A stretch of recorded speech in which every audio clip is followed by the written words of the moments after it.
My name is Stephen King. A lot of people have directed Stephen King novels and stories. And I finally decided if you want something done right, you ought to do it yourself. Do it yourself. Do it yourself. Do it yourself. If you want something done right, you ought to do it yourself.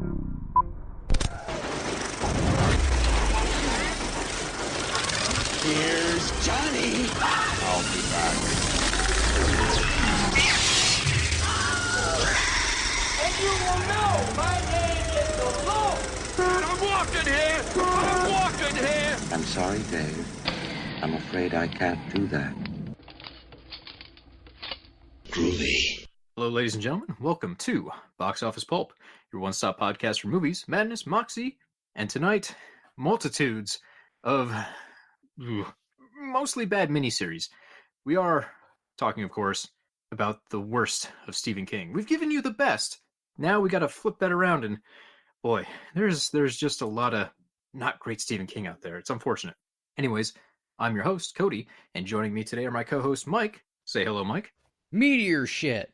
No, that was from A Good King. I know. I wanted us to start on a high note before we go into a little thing I like to call "It Came from Mcconaughey." And my other co-host, Jamie. Say hello, Jamie. Born in lust, turned to dust. Born in sin, come on in. I'm glad I didn't write intros for you guys because you did way better than I would have. Good work. Hey. Hey, Meteor shit. Hey. Like, I like it. I would like it if you just got excited every day in your life and you just shouted meteor shit. Yeah.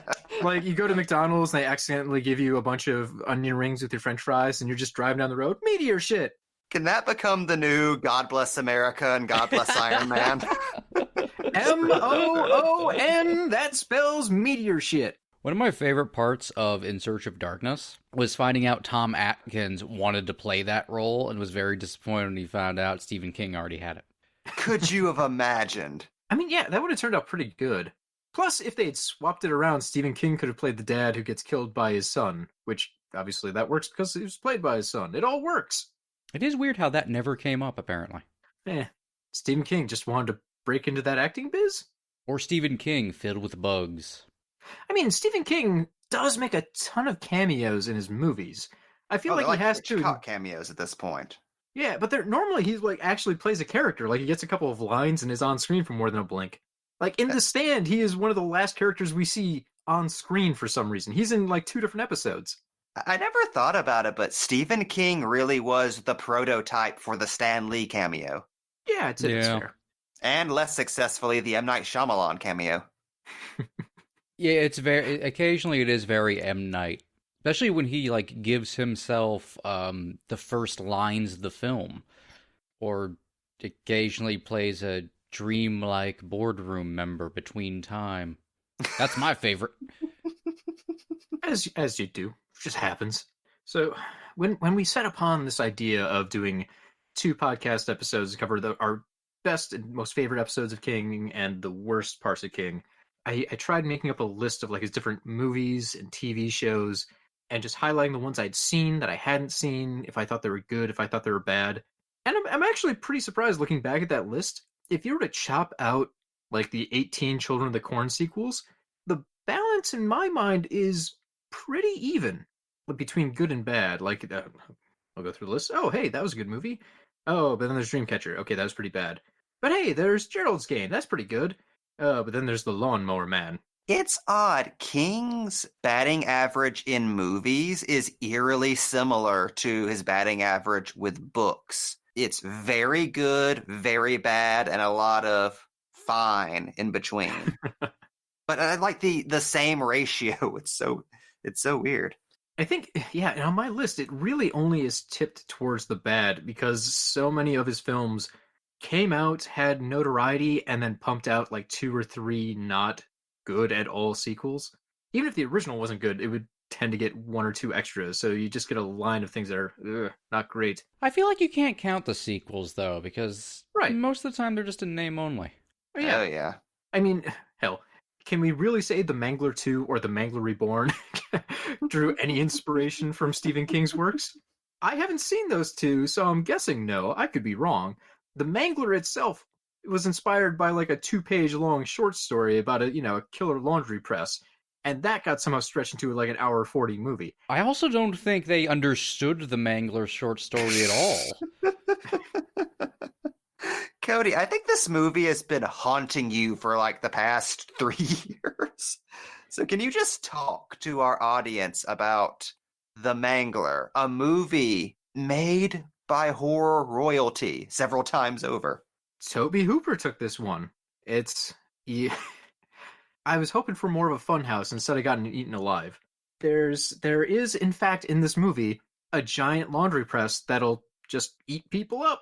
It happens. The Mangler itself is evil and possessed, but they expand the movie version in every way they can. Like now there's an evil mill owner who has like metal legs. Played by who? Robert Englund himself is wearing old man makeup and has like robot legs. But this movie should be good. A Stephen King movie directed by Toby Hooper starring fucking Freddy Krueger as an evil mill owner who's part cyborg. Yeah, like all the pieces are there.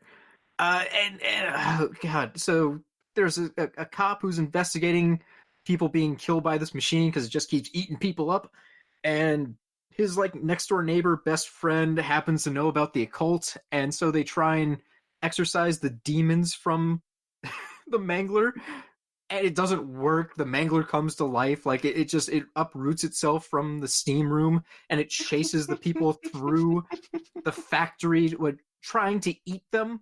It's like a Miyazaki movie. Like all of what I'm describing sounds kind of entertaining. I know it is not. I don't know how they managed to make something that is so insane but so unmemorable. I have listed all the things of that movie I remember.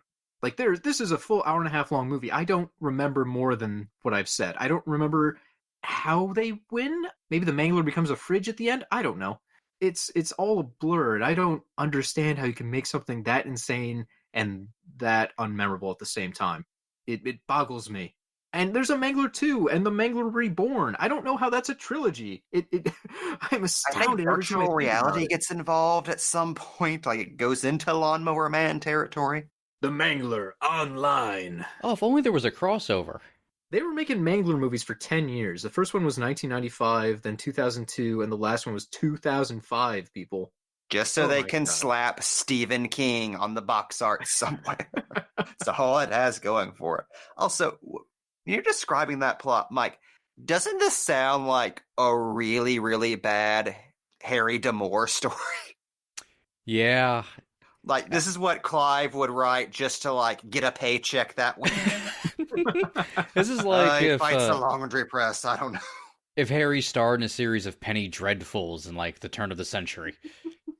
That's what's always fascinated me about the Mangler. Like, on paper, like, I get it. Okay, there's people working at this mill. There's a machine that eats the workers like it's a capitalism thing. Okay, I could see you making that a horror movie. Why is it like a neo-noir murder mystery? For no reason? Why didn't they understand the story wasn't serious? Why did that occur to no one? I mean, judging by what they put into that movie, they must have known. You don't put Robert Englund in as like the steampunk slave owner is for no reason if you think it's a serious movie. Something went wrong somewhere. I'm like existentially distraught thinking about the Mangler. I know, it happens to me too. I can't explain it. It's like a movie that changed course halfway through, but instead of like a producer stepping in or something, every single person on set decided to make a different movie. And a little tidbit, actually directed by Steven Spielberg. That explains the oneer. I'm sorry. I'm just imagining that's why E.T. is so short.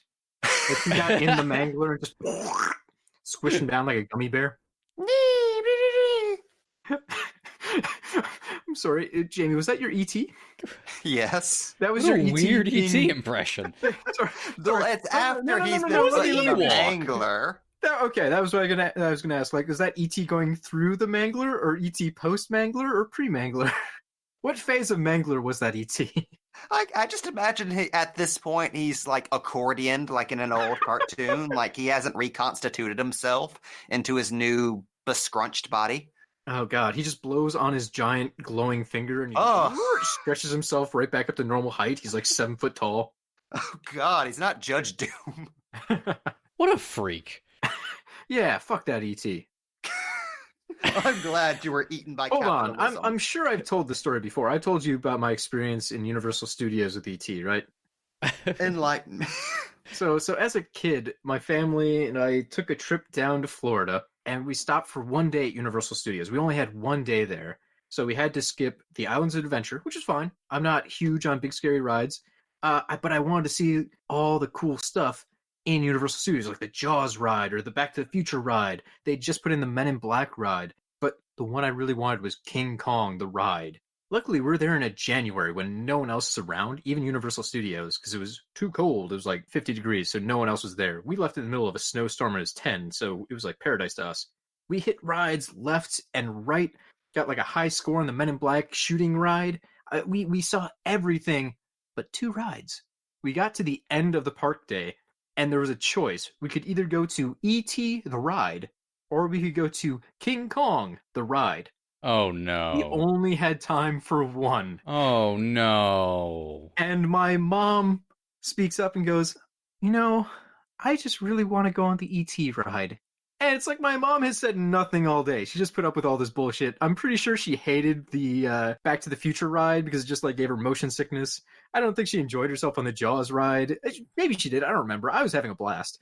But it's like, my parents took me all the way down to Universal Studios. I'm not going to be like, no, Mom, we're going on the King Kong ride. That's why you split up.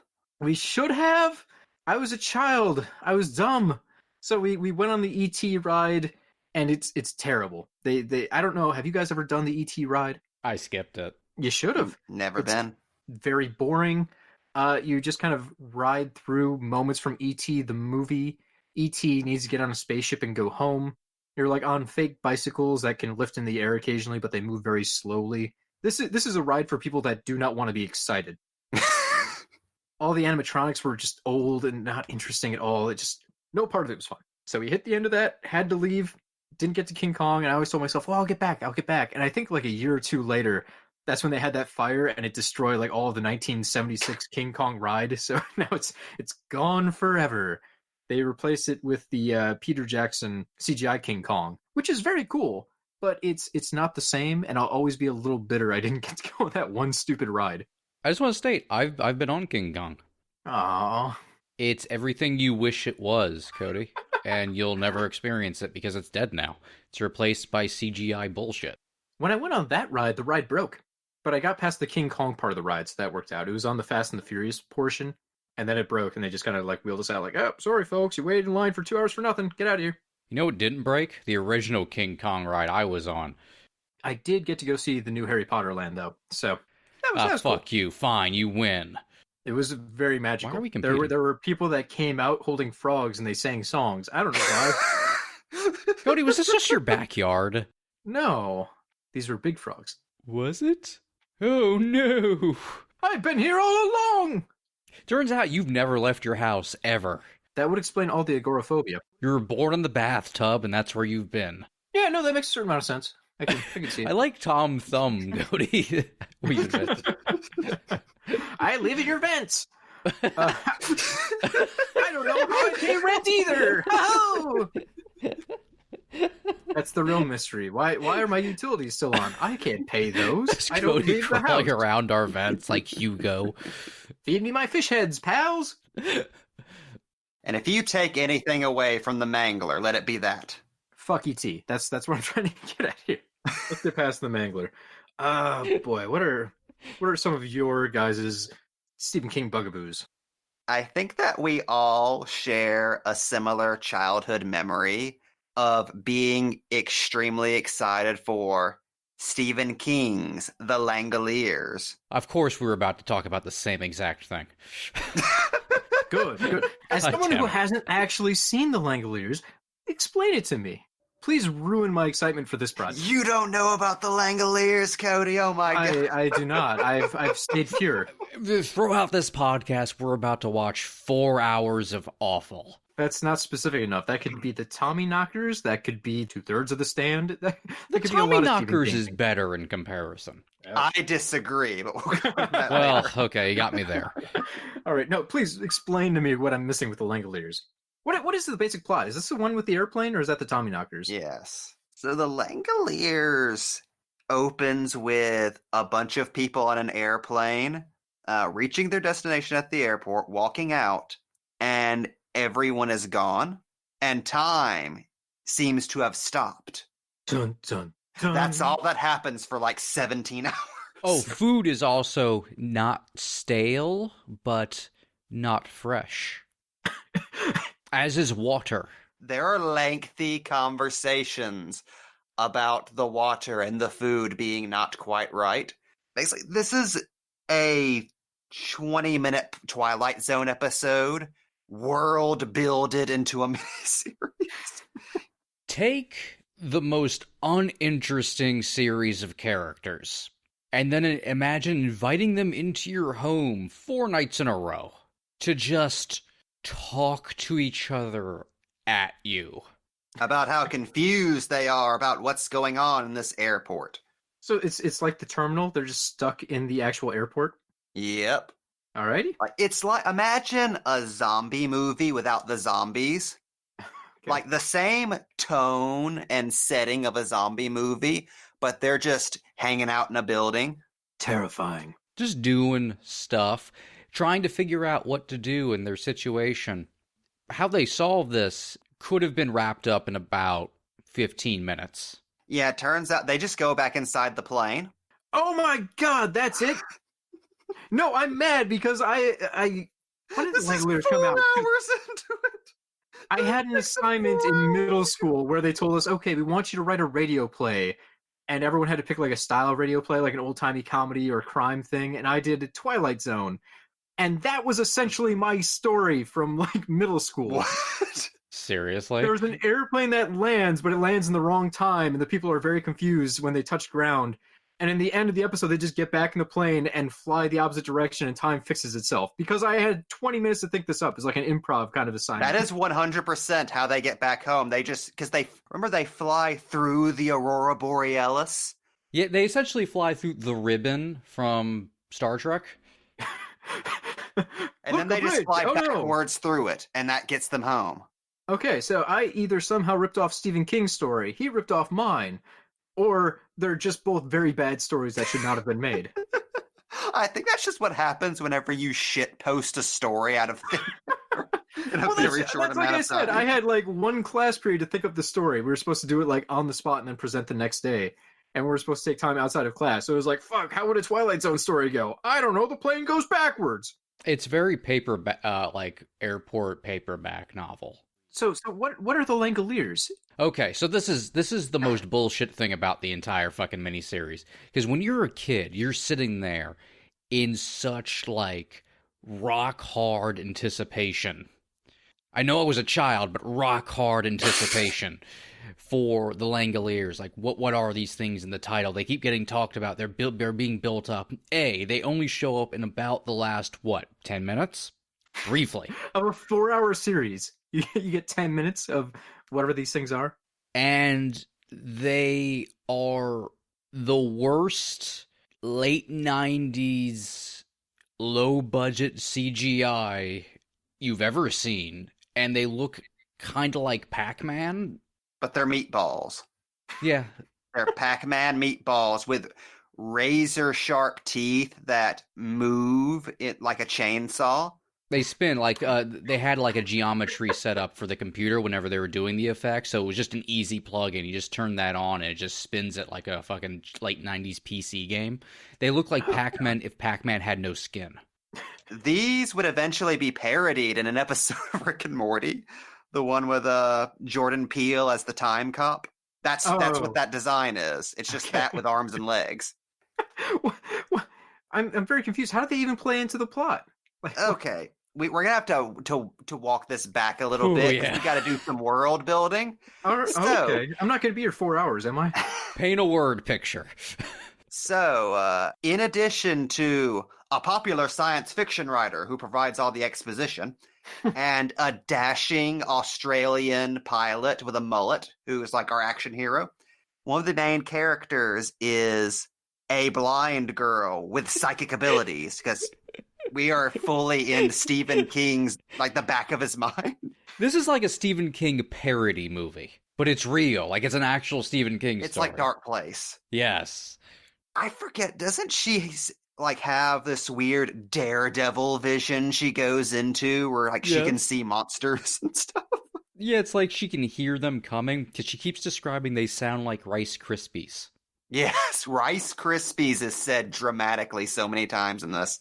So she knows that the Langoliers are coming because of her shine, which catches the ire of the greatest bad Stephen King character in his entire oeuvre, Mr. Toomey. Oh, Mr. Toomey. Mr. Toomey. So Mr. Toomey is an 80s businessman who's having a nervous breakdown. Well, the most... If I taste right, I can understand. I think that's actually a scene. Just him freaking out over food.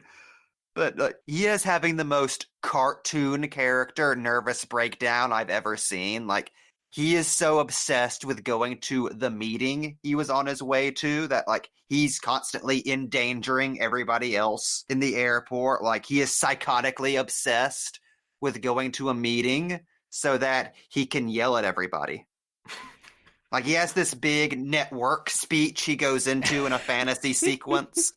Oh, his fantasies are something to behold. He also has a character trait that I've been obsessed with since I was a child, which is he tears napkins a long way slowly while kind of just covered in sweat and looking distraught. I used to do that all the time as a kid. So did I. I still do it sometimes. So, Mr. Toomey, in his fucking revenge quest to yell at his bosses, becomes the arch enemy of the psychic little girl because the Langoliers... because the Langoliers are what his parents called the monsters who would get him if he steps out of the big picture. Because this dude, like, has this weird Harry Osborn thing going on where, like, he has super villain parents that have some kind of scheme he's supposed to be a part of. It's never made clear, I don't think. So you just have this guy tearing napkins and screaming, "The big picture! I have to be part of the big picture!" and telling everyone that the Langoliers are going to get them. So yeah, the Langoliers are unrelated to the thing they're named after. Stephen King does this a lot, especially in this era. I just had to look up a picture of them. I'm now on the Monster Wiki, and the description here I like. They are depicted as ravenous furballs with no legs and 3 mandibles. Their only form of substance would appear to be time. As time passes, they devour the universe. I can't say that's inaccurate. They devour the universe that is left behind. The only way to come into contact with one is by being asleep as you pass through a time rift. I like how they're very certain about that part. Like, the only way you can bump into one is if you fall asleep during a time rift. Oh, this is clearly laid out. They might eat time. Like, for some reason, that part isn't clear in the Monster Wiki. They're iffy there, but the rest they know. Oh, everything else is clearly laid out through hours and hours of science talk. The Langoliers themselves just eat the screen like it's a 90s screensaver. Like, they go, om, nom, nom, and then parts of the screen are replaced with darkness. Yeah, just a void. It's that cheap of an effect. Just empty void. And I will say, as a sci-fi idea, not terrible. Like, it's kind of like a heavy metal story. Like, oh, see the cleanup crew that cleans up 1 second behind you. Yeah. But it's a cool concept. Why was any of this done this way for any reason? Can we talk about Stephen King's cameo? Is he one of the Langoliers? Oh, I watch occasionally this scene just by itself. It's right before the Langoliers show up. It's Mr. Toomey is on the tarmac underneath the plane. He won't get in. Everybody's trying to leave. And he's having a vision of the boardroom meeting. And everyone's like scolding him and shit. And Stephen King plays like this demonic like CEO. Like he's shot like he's 10 feet tall. It's fucking incredible. I think it goes into how the Langoliers are going to get him. It's my favorite Stephen King cameo of all time. Look out, it's King Man. Turns out he was the man in black all along. God, oh, that really branches us out. We could follow that reference into talking about the Dark Tower, or you could tell us about the Tommyknockers, because you said that was somehow worse than the Langoliers, and that sounded really awful. Now, for my own sanity, I watched the 2-hour movie cut of the Tommyknockers that was released on VHS, which is easier to swallow than the miniseries, but somehow worse. So the plot of the Tommyknockers is a very good one. There's a couple in a small town in Maine, of course, that uncover a big hunk of metal sticking out of the ground in the woods outside their home, and they begin digging it up, like slowly throughout the story. And the more they dig it up, the more the people in the surrounding town begin to develop psychic abilities, which manifest in various ways. Like, it's an interesting idea. Like, it's slowly revealed that there's an alien presence and that they're digging up a spaceship. Like, the powers manifest in more malevolent ways and start making the townspeople inhuman. And it's all a very big metaphor for addiction.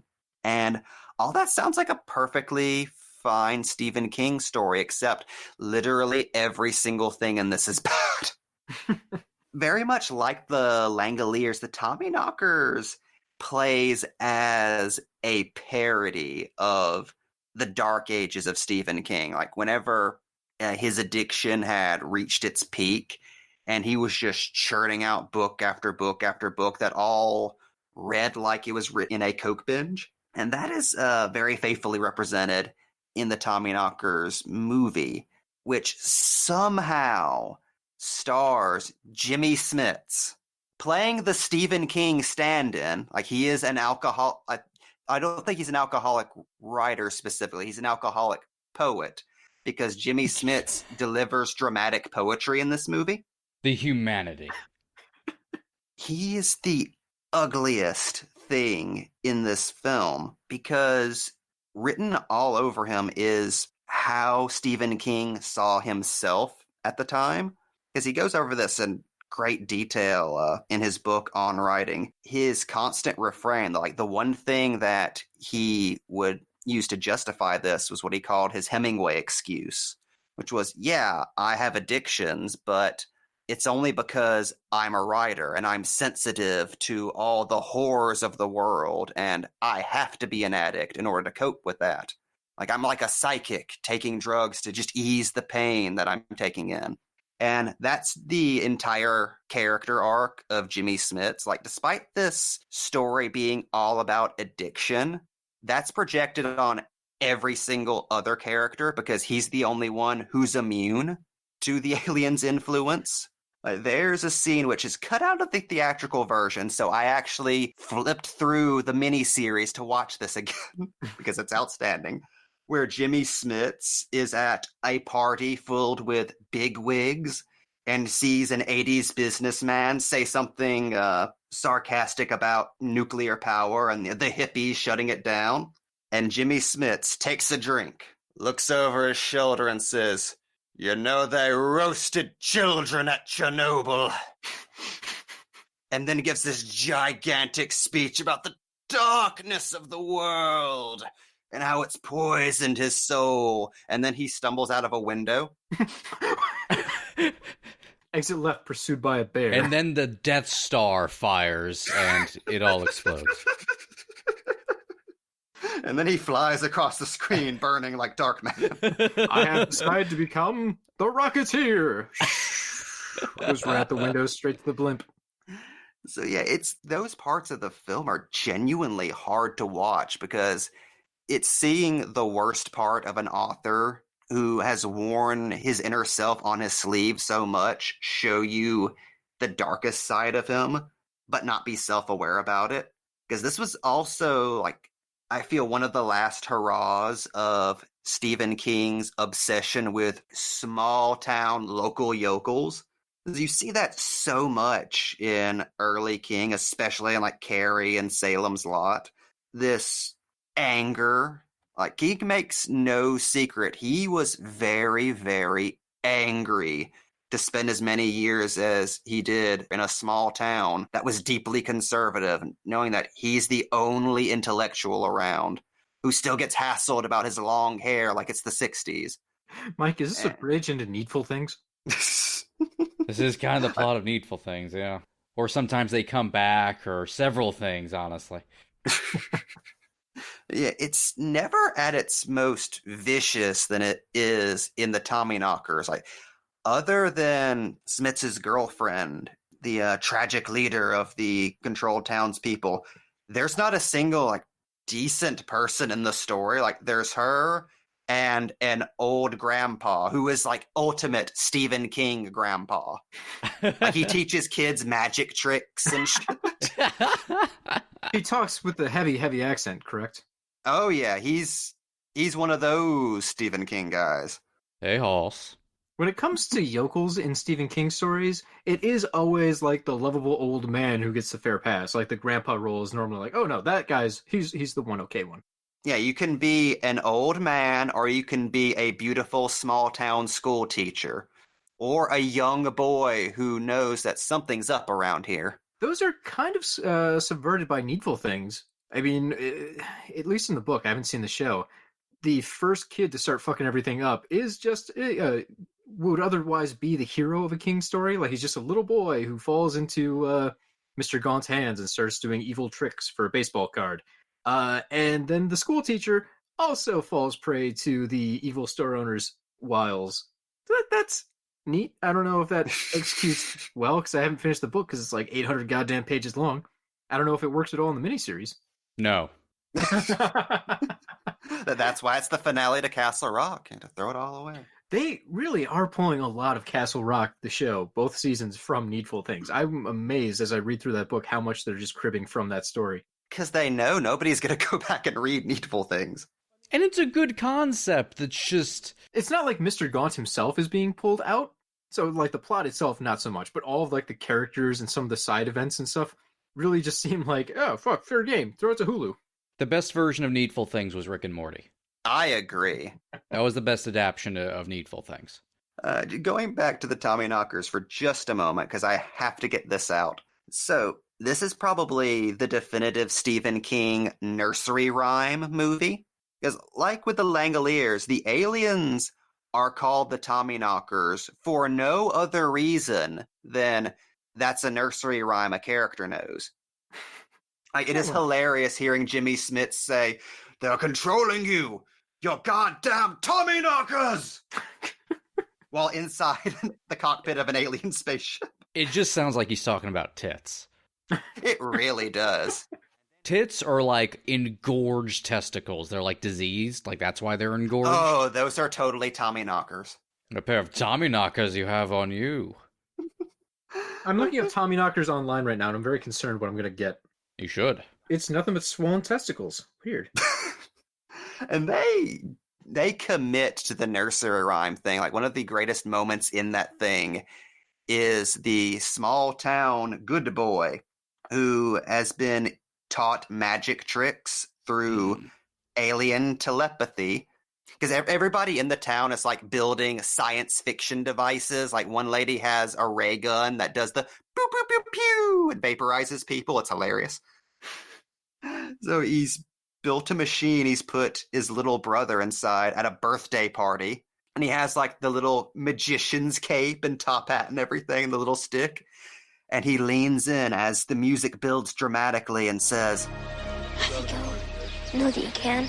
Because I learned this trick from the Tommyknocker man. and then the kid disappears.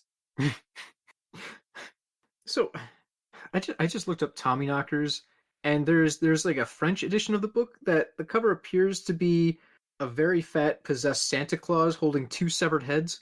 Is that part of the Tommyknockers? No, but I want to see the version that has that. Because there's Sounds much like more entertaining. I found multiple covers like in French that just have like a Santa holding severed heads. Les Tommyknockers 1. Le knocker. Also, fun a little tidbit, of course. The Tommyknockers was written by the dude who co-wrote part 1 of the It miniseries. Ah. I can easily see that. Yeah. The dialogue is very similar. Some people have... What's the fucking line? Some people have no class. Some people have janitors for parents. That's it. Fucking written by aliens. You take phys ed, you sweat. You take a shower, got it? I really like that the Tommyknockers just have like the xenomorph shaped head. Oh, they look terrible. This is I mean, rough. it is amazing seeing Jimmy Smits punch a fucking xenomorph in the face. Then throw a dead alien out of the captain's chair screaming, "Oh!" Then he sits into Cerebro, essentially, and flies the spaceship into the sun while reading poetry. Credits. Okay, I know we're talking about Jimmy Smits' life, but can we go back to talking about the fucking movie, Jamie? Jesus, stay on topic. It's not my fault being roasted alive by the sun is a recurring feature in Jimmy Smits' life. That does sound rough, and I probably will not be committing 4 hours of my life to it.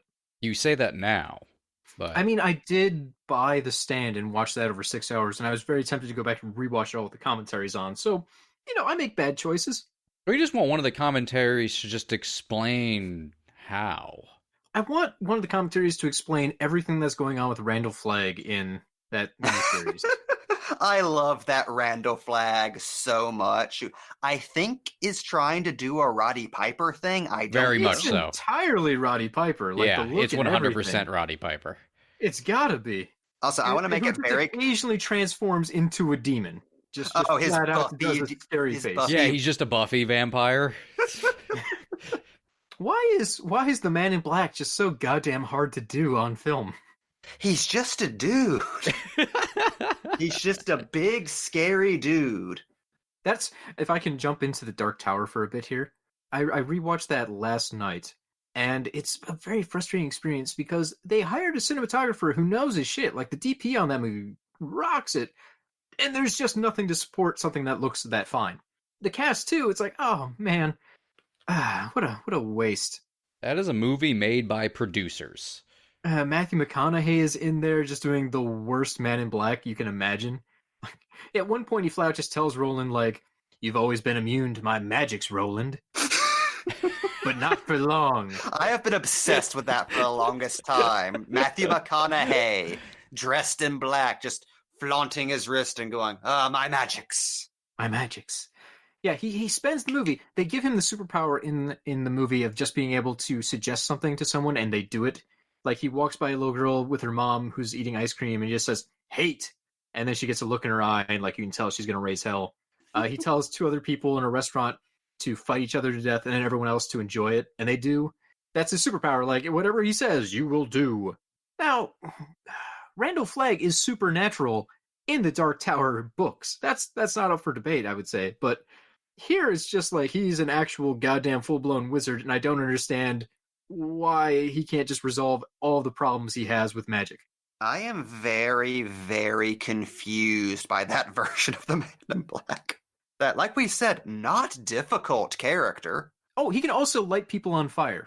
Like, if he says burn and waves his hand over you, you will just incinerate yourself. So he's just God. Kinda, yeah, except for with Roland, because his magics doesn't work on him, which is never explained as far as I know. Like, Roland is just magically immune to the Man in Black's magic. Keep in mind that this is just Randall Flagg, essentially, so his thing in the books is just being a bad dude who can't die. Who can't die and pops up at random spots, so it feels like he's either fast-moving, like kind of teleporting through seams and galaxies, or like he has a hand up to kind of mess around with timelines. He's a dick. Like, that's Randall Flagg's he's a thing. Randall mega dick. Flagg's thing is being the cosmic asshole. Yes. And in this version, like, he kind of, like, Matthew McConaughey says his lines with, like, zero emotion. Like, it's all, my magics. And a lisp, apparently. I should backtrack a little. Now, you would assume, if you were doing The Dark Tower, Stephen King's, like, magnum opus, is gigantic, several thousand-page, multi-decade book series, the first scene you would assume of that adaptation would be the man in black fled and the gunslinger followed. It would be that, right? You would assume that would be the first thing you would put on film, right? Some things are just natural. They don't do that. They about halfway through the movie, a psychic says that line when she's viewing someone's mind. But they don't start the movie with that. That really is the canary in the coal mine that tells you everything about the project. Like, you mess up a detail that small, yet that important. It should tell you you're in trouble. And especially the way they do start it, they jump to the very end of the book series. If part of the thing here is, we've got 7 main books in the series, and they did a couple of offshoots and comic prequels and all that kind of stuff.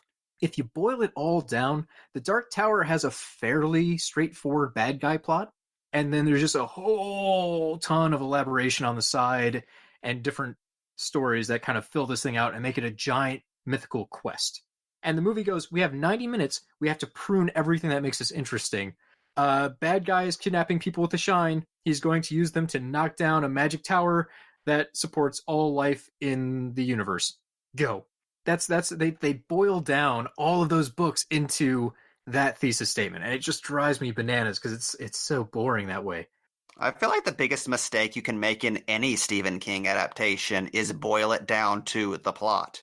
And even more frustrating, if you're a fan of the book series and you're okay with them just saying, okay, fuck it, you know all this stuff, let's just do one movie version to wrap things up and have this serve as like a quasi-sequel end cap to the entire franchise, you would at least want Roland to be the Roland you know from the books. And the character version we get here is a man who doesn't want to be a gunslinger and has given up his quest for the Dark Tower.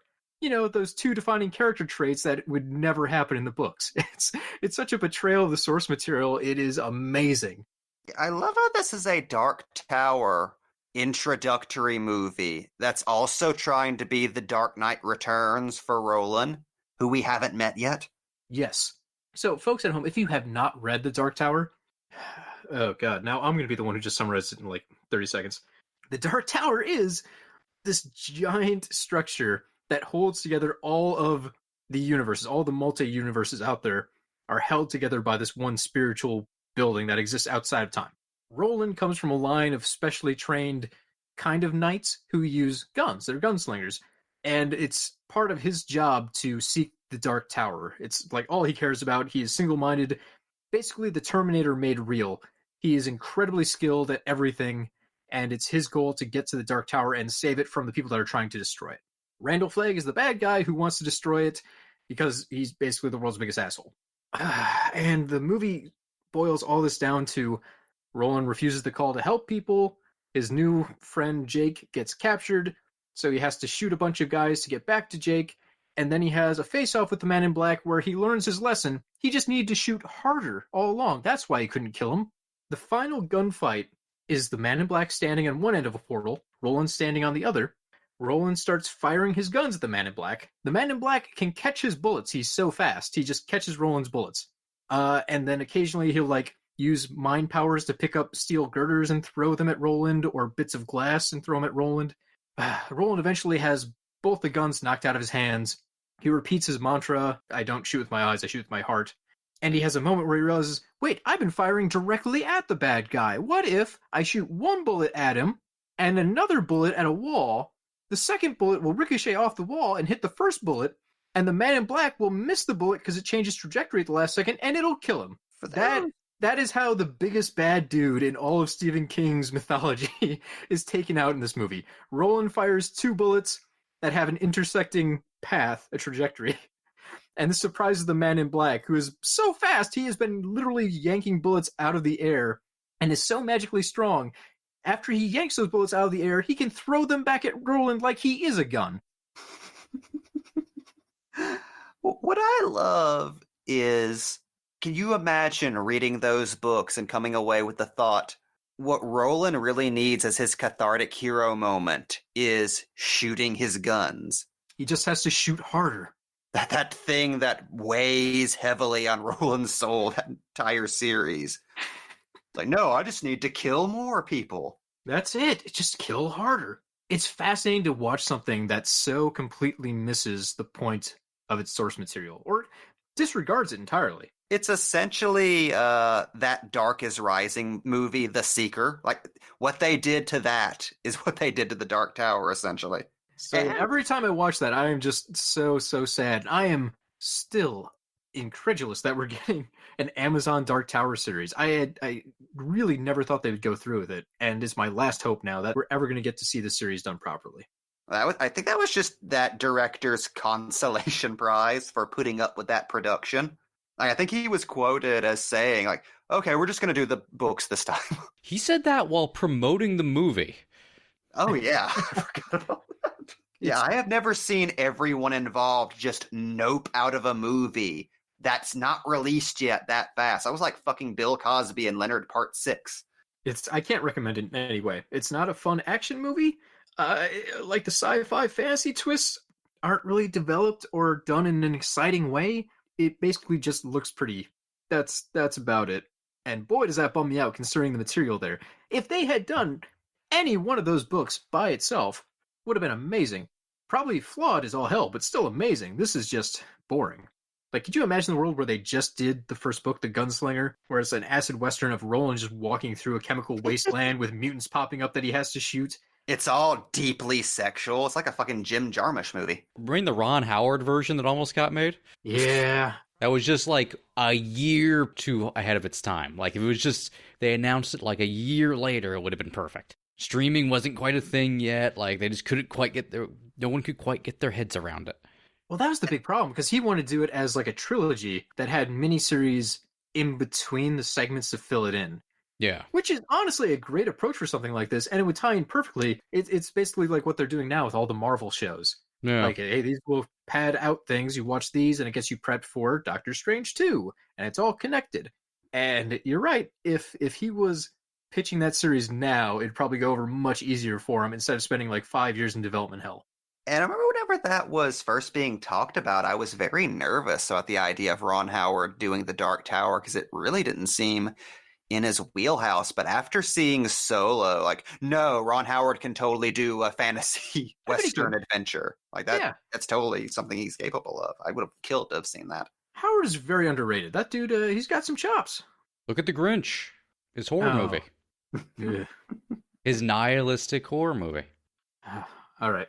We have a lot more King to get through, but we're gonna do this lightning round style. I'm gonna throw out a couple of King movies. Gut reaction, good or bad? Let me know. Carrie, 1976. We covered that. What about Carrie, 2013? We covered that too by not talking about it. Yeah.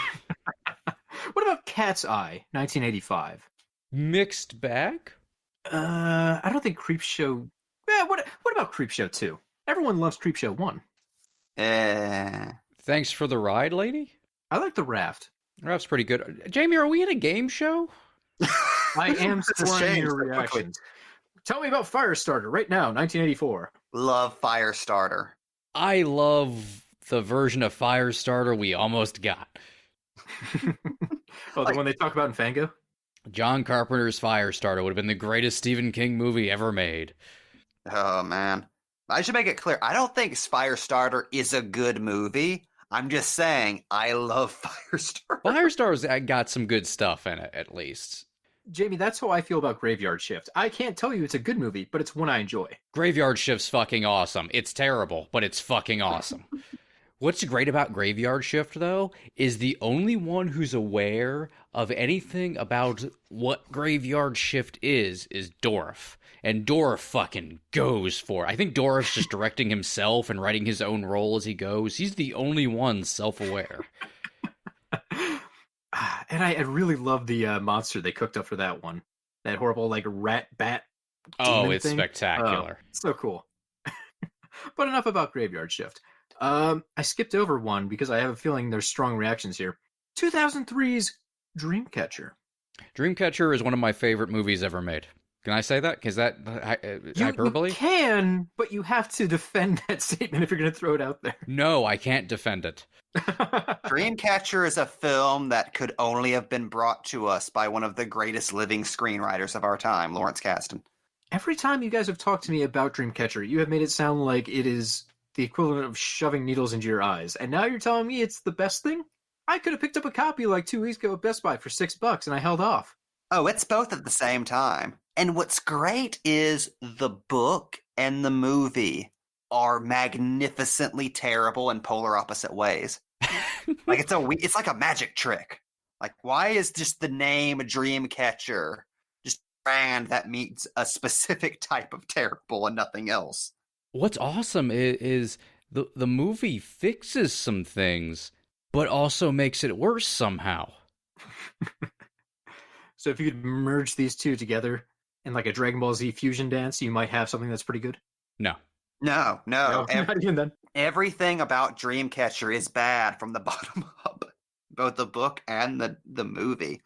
I talked earlier about Tommyknockers being the worst personification of ugly king. Dreamcatcher is the personification of dumb king writing.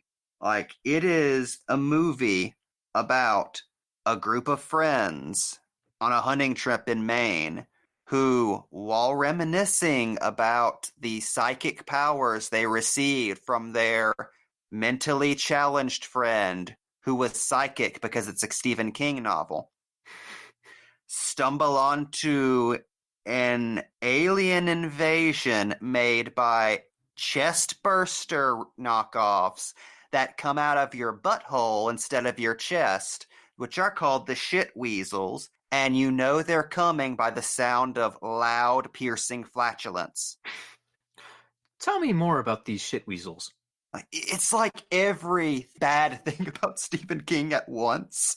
Like every weird fixation he has, just put out into the world with no filter. The book has so many paragraphs about different types of farts. So Stephen King wrote Dreamcatcher while in the hospital, fucked up on pain meds. And all he really has as a window to the world is a television. So he's just watching things, right? Which explains why the aliens are called Ripley's. Morgan Freeman's character in the movie is of course named after the character from Apocalypse Now. They did change it from Kurtz to Curtis for the movie. That's true. No reason. Because that was going a little too far, even for the makers of the Dreamcatcher film. It's also kind of just the thing in some ways. There's chest bursters. It's just a series of movie things he probably just had playing on in the background. And then him laughing about farts, but also taking it very seriously. King, after the book was written, said, straight-faced, he wanted to do for farting what Jaws did for the ocean and Psycho did for showers. That's an uphill battle. Why was the story called Dreamcatcher? What's the significance? No reason. Okay, I should have. Just known. There's a Dreamcatcher hanging in the cabin they stay at. And in the movie, they ADR a line about somebody describing the aliens as like a dream catcher or something. No, they describe Duddits as their dream catcher in like an 80-yard line to try to explain it. What was the name originally of the book, Jamie? Cancer.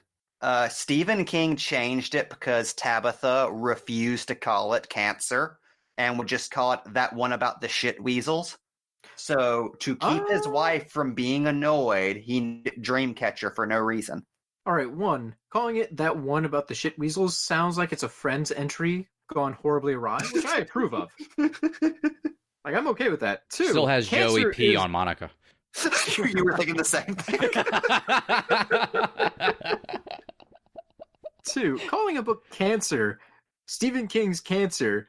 Could you imagine the sales? That would have been like, hey, we took two really scary things and we put them together. People would have lined up around the block for that. Dreamcatcher? I do understand Tabitha King's logic there. I don't want to go to the store and just see Stephen King's Cancer lining the aisles. Also, probably smart she did that for him, or else Stephen King would have had to do like a publicity tour and for like 3 months do nothing but talk about cancer. And go pick up cancer today. So, the Dreamcatcher film. Oh boy. So, all-star cast. Totally, top to bottom. Yeah, I mean, it's fucking unreal. And they're all committed. In different ways. Damian Lewis is very committed to the role, but much like Brad Dourif, Damian Lewis is aware of what Dreamcatcher is, and decides, fuck it. Just fuck it. Jamie, describe Damian Lewis's performance once he becomes possessed by an alien entity. Well, then he becomes Mr. Grey. He's going to take over this godforsaken planet one way or the other. Thoughts or no thoughts. Yeah, Damian Lewis does like a ridiculous British fop accent for the personality inside of him. All right. One. It's delightful. It's like Damian Lewis doing Shakespeare about farts. Like it's like a turducken of conflicting tones and attitudes. With a big smile on his face. He's having so much fun. Like you said, he knows he's in Dreamcatcher. What was that, Mr. Jones? What did we just pass on the road there? Are you speaking to me? Yes, I am, Mr. Jones. Or is it Jonesy? That's what your friends call you, isn't it? Let's be friends. Why are you letting me live? I'm borrowing you. We're going to take a little journey. Beaver never hurt a soul, and you killed him. Your friend had nothing in his head. I've already found something useful in yours. Fuck you! I know what that expression means. Isn't this movie like 2 hours long or something too? Like 2.5 hours long? It's long. It's very. It's the long book as is shit. a fucking phone book. Yeah. How did they stretch something like that out for that many hours? Road trip. Here's something that will excite you, though, Cody. Scooby-Doo is integral to the plot. Oh, in the movie form or just the book form, or both? Both. Oh, hell yeah! Oh, do I have to watch Dreamcatchers tonight? Yes. It's at this point I think we should explain Duddits. So, as a Stephen King fan, you notice a lot of things about his work that stick out as being particularly odd or out of place. As much as you love the man, there's those quirks that everyone notices, the obsession with farting, the preoccupation with rubes, and, of course, his bizarre fetishization of the mentally handicapped, who are always, always, always mystical and not of this world. And the ultimate Stephen King psychic mentally challenged person is Duddits, who's played by Donnie Wahlberg. What? What? So it's Donnie Wahlberg, who sucks, giving one of those performances. Oh no. Surrounded by like Jason Lee and Thomas Jane and Damian Lewis. And it's some of the most bizarre shit in the world. Like imagine the kids from It running into Adrian Brody in The Village. Yeah, that's it. Oh no. Tropic Thunder had not been invented yet to warn Donnie Wahlberg not to do this. It's a downright offensive almost performance. Oh yeah. It's incredible. It's full bad color. My favorite part of it though, besides him singing the Scooby-Doo theme while doing that performance, is the alien's name that is Damian Lewis is Mr. Grey. Because, gray alien, blah, blah, blah. So Wahlberg, in his performance, pronounces Mr. Grey a little bit differently. He says Mr. Gay. Like, it's unequivocal. I think Donnie might have been doing it on purpose. It's entirely possible, because somebody had to have noticed. You would think, after the weeks of doing it, someone would have been like, wait a minute. The end of this movie is Mr. Grey trying to poison the water supply of the town like he's the Joker. And fucking Damian Lewis and Thomas Jane are wrestling around at a fucking reservoir when Donnie Wahlberg as Duddits walks in dramatically to a Heroes score and says, Hello, Mr. Gay. And he's clutching what? His Scooby-Doo. It's a totem for strength. I would do the same. It's like it's made of nope. And then he goes, I done it, and transforms into a dragon. What? Whoa, what? Then Damian Lewis also transforms into a dragon, and they have a big shitty CGI fight while Thomas Jane watches and goes, oh! No one mentioned that there was, like, the Mortal Kombat Annihilation ending stuck into this thing. Yes, that's it. Because Duddits was also an alien. This isn't in twist. the book. They made this up. They fucking made this up in the movie to make it less confusing. This is a step up. So that means an alien at some point before the Greys crash landed got stranded on Earth and pretended to be a little boy with Down syndrome, grow to middle age, and then die of cancer. Because you also get to see fucking Donnie Wahlberg as Duddits in a hospital bed taking chemotherapy. This is a horrible fucking movie. Why have they tried to assign all the prestige tropes to one character and then force that character to be acted by Donnie Wahlberg of all people? Directed by Lawrence Kasdan. One of the greatest writers to ever live. The man who gave us The Force Awakens recently. So there was a recovery from this. Like, it's Empire Strikes Back, The Big Sleep, Dreamcatcher, The Force Awakens. Those are his significant works. What's amazing is... What a hell of a thing. Hearts in Atlantis was after this, wasn't it? Hearts in Atlantis was 2001.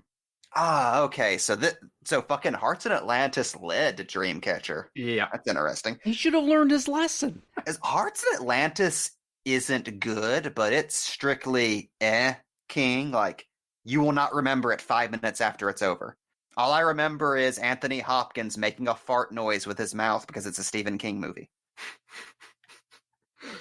For some reason, I never picked up on the flatulence theme in King before, so now whenever I read, I'm probably see it King everywhere. loves boners and farts. Yeah, well, the boners for sure, yeah, that's a big part of King, but the farts, didn't notice. There's a moment I think every Stephen King fan has in his or her life where they realize that their favorite author is also that weird uncle who likes to talk about boners and farts all day and always wears a Hawaiian shirt to barbecues. It's the uncle from Bobby's World. I was about to Pretty say, much. like, I'm an uncle. I like wearing Hawaiian shirts. Is that you? Since when do you like wearing Hawaiian shirts? Oh, I wear Hawaiian shirts all the time. I wear one to work every Friday. Under the cardigan? No, it's casual wear Friday, so I figured, might as well make this extra relaxed. So you have Hawaiian shirts and tiki mugs. Oh, yeah. I think we can call it Mike. He's that guy. Yeah. Do you also have bare feet slippers? No. Although the idea does amuse me. I was about to say you said no with like repentance. Like, oh. No, because I always wanted to wish. get like a pair of those monster feet slippers where they're like big old green ogre toes. Those would be pretty delightful. Yeah. Cody is definitely that guy. But speaking of inexplicable flatulence, I think we have to talk about the time Stephen King got behind the camera. Bum, bum, bum. When you want something done right, Jamie, you gotta do it yourself. Meteor shit. I'm gonna scare the hell out of you. Possibly my favorite intro to any movie ever. It's the greatest trailer of all time. It also proves Stephen King was under the impression that was a horror film. At least he told himself he could sell it that way. Maximum Overdrive, of course. What a thing. Credits. Good night, That's everybody. the most accurate description of that movie I've heard. Honestly, What a like thing. people stand by it wholeheartedly, but it's like this is clearly a terrible movie. It's nigh parts of it unwatchable. almost no parts of this I would say are good, but it's one of those so bad it has its charms. Like watching a man be killed by a vending machine chucking sodas at his head. That's got some charm to it. Watching a boy get run over by a steamroller. That's my favorite part. Watching Giancarlo Esposito get electrocuted by an arcade game. That was a weird discovery. Like, Maximum Overdrive is magical because it's bad in a way movies aren't supposed to be. Like, not movies of this size. Like, this is something you'd expect to, like, go direct to a drive-in in, like, 1978 and star no one. This is a fucking Emilio Estevez movie being directed by the biggest author in the fucking world. It's kind of prestige, and yet it is Maximum Overdrive. How did Dino De Laurentiis let this happen? I feel like he should have been paying some level of attention. It's a good fucking question, right? Like, I understand Stephen King was probably flying high as a kite when he made it, but you have to think that someone would go, oh, it's a first-time director. We should probably make sure there's like a competent assistant director who has the balls to be like, hey, boss, this isn't right. Let's make sure somebody isn't horribly injured by one of our props, which happened. I didn't hear that story. Oh, yeah, I believe that was the lawnmower, wasn't it, Mike? Yes, it was a lawnmower. I think it exploded or something? I don't remember. It took out a guy's eye. Yeah, like, he was shit. permanently injured. There was a lawsuit. He permanently is missing one eye now because of Maximum fucking Overdrive. How mad would you be if you got turned into Snake Plissken but less cool? Well, I don't know, guy. Maybe he's really cool. Maybe he is Snake Plissken. For the sake of Maximum Overdrive. Like, if I lost an eyeball and they were making Blade Runner 2049, I'd be like, all right, well, shit, that's worth it. If it was for, like, Fury Road, I'd be like, well, fuck, all right. That was worth the sacrifice. Maximum Overdrive would be like, God damn it, get my eye back. In fact, I want a third eye just in case you fuck me up again. And not even from one of the truck scenes. One of the weird, pointless cutaways to other shit happening in the world. That's technically a comedy scene, so it's more insulting. I mean, people have come to think of Maximum Overdrive as a comedy, so that's probably better. I mean, it's hilarious. We made you! Like, it's fucking hilarious, but I do think people kind of overstate how fun Maximum Overdrive is as a bad movie. It's kind of hard to watch. Like, if you're in a crowd, I guess, like, if you're in a group or a crowd, like an Alamo screening, probably pretty fucking fun. But it wears down pretty fucking quickly. I would love to attend a theater screening of Maximum Overdrive, not because it's fun, but because it is a thing to behold.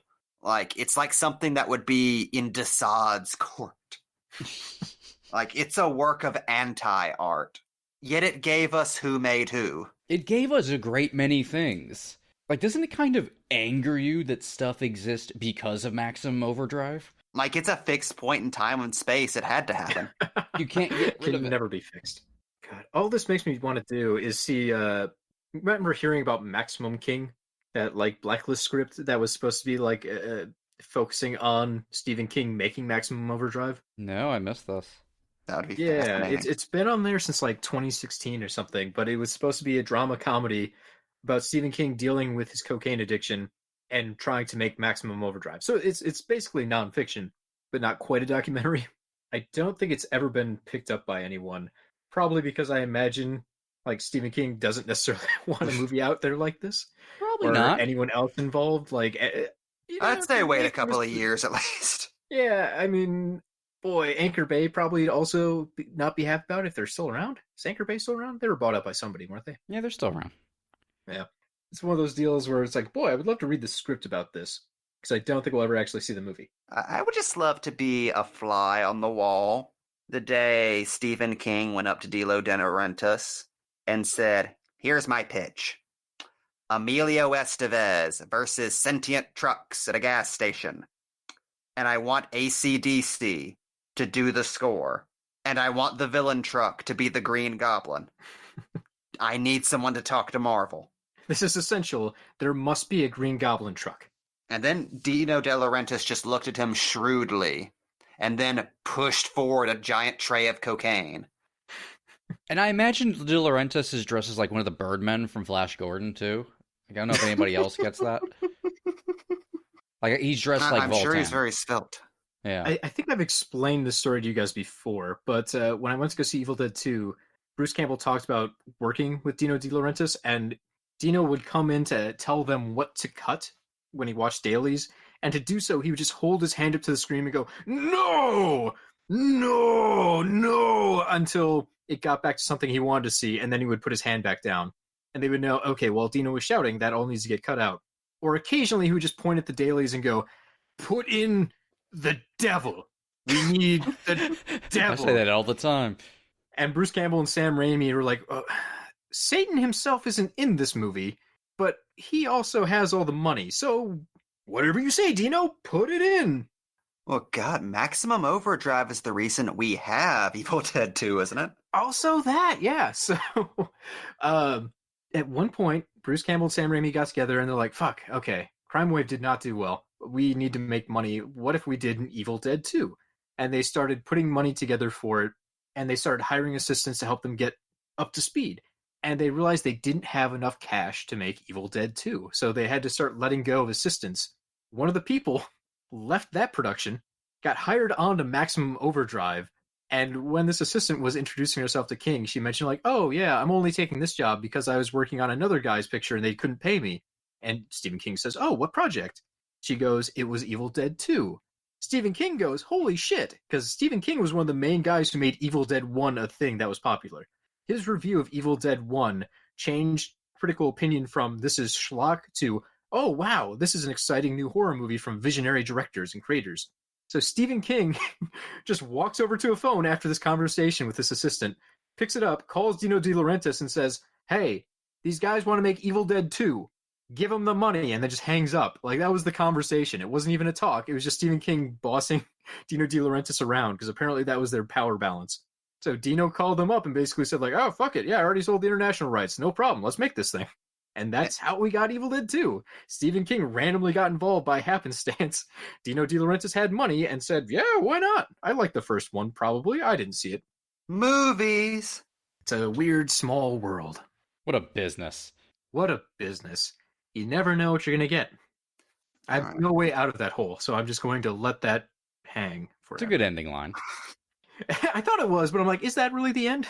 That feels very abrupt for people at home. Besides, I didn't even get to ask you guys how you feel about the movie Cell. The answer, that one's bad. We don't have to talk about Cell. Oh, quick question, Mike. Is Needful Things good? Well, Max von Sydow very briefly makes passionate love to Bonnie Bedelia. 2 thumbs way up. Does that answer your question in any way, or? No, yet I'm more intrigued now. Yeah. Who plays Sheriff Panghorn in Needful Things, the TV show, movie, miniseries? It was a movie first. Then they just had so much footage they shot they could turn it into a miniseries. Of course. Ed Harris. Wow, that's actually pretty good casting. You know that moment in a Walking Dead episode during the first Alexander storyline where Rick is just going insane and giving a speech to the entire town, and he's really crazy and shit? Ed Harris has that moment, but it's like a non-crazy speech, but he still sounds crazy. And then a building blows up because a dude has a bomb strapped to him when he tries to take out Satan with a bomb, and then it doesn't work, and then Satan gives a speech and then just kind of walks away and gets in his car and drives off. Credits. Is that the ending I have to look forward to when I get to the end of this book? I have been chugging along at this thing. I'm like 450 pages in. Oh, man. My disappointment is palpable. I'm just so sad right now. If I get to the end of the book and it's like what you just described, I'm going to be bummed. Well, no, Panghorn says, "I have to go. Hell needs me," and then descends downward. I mean, he's a magic trick kind of guy, so I imagine he pulls himself into a magician's hat and disappears, and then the hat goes straight to hell. I really hate that fucking movie. Well, Mike, they can't all be the Night Flyer. But what can? But what can? Well, that was ominous. Yeah, I thought that was a good way to end. So anyways, folks, if you've enjoyed this podcast or any of our other ones, You can find more of us at boxofficepulp.com. We're also on Stitchers. Stitchers, isn't that what Stitchers? Stitchers! It's the S. We're on Stitcher. We're on iTunes. You can find us on Twitter at Box Office Pulp. Facebook, you name it. We're around. Check us out. We do things. Yeah. Not always talking about Stephen King, even if it does feel like it. Yeah. Yeah.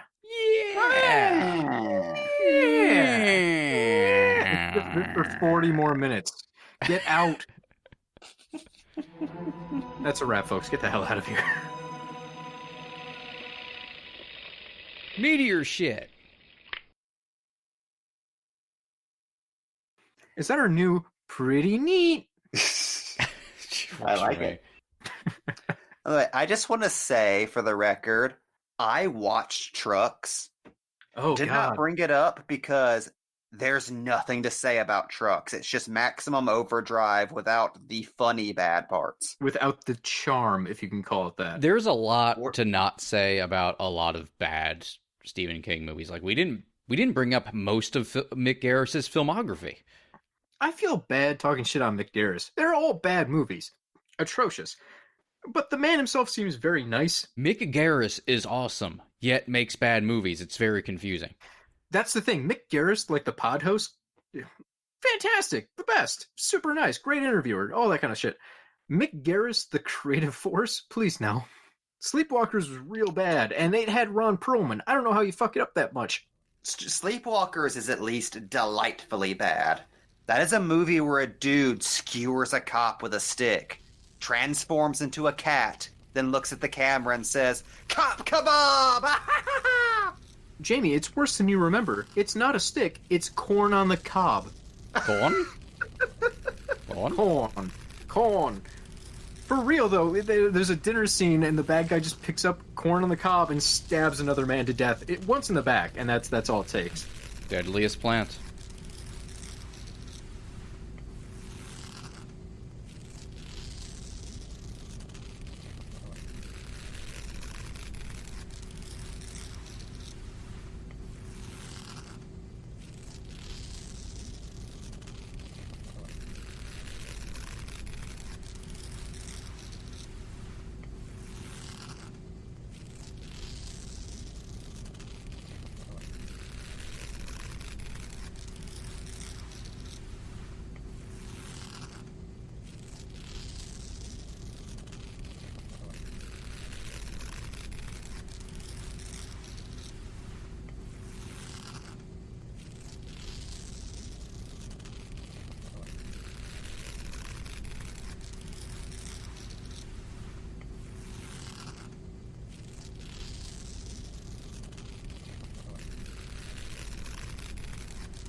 This is Box Office Pulp Guy, and this has been a Pulp Podcast production.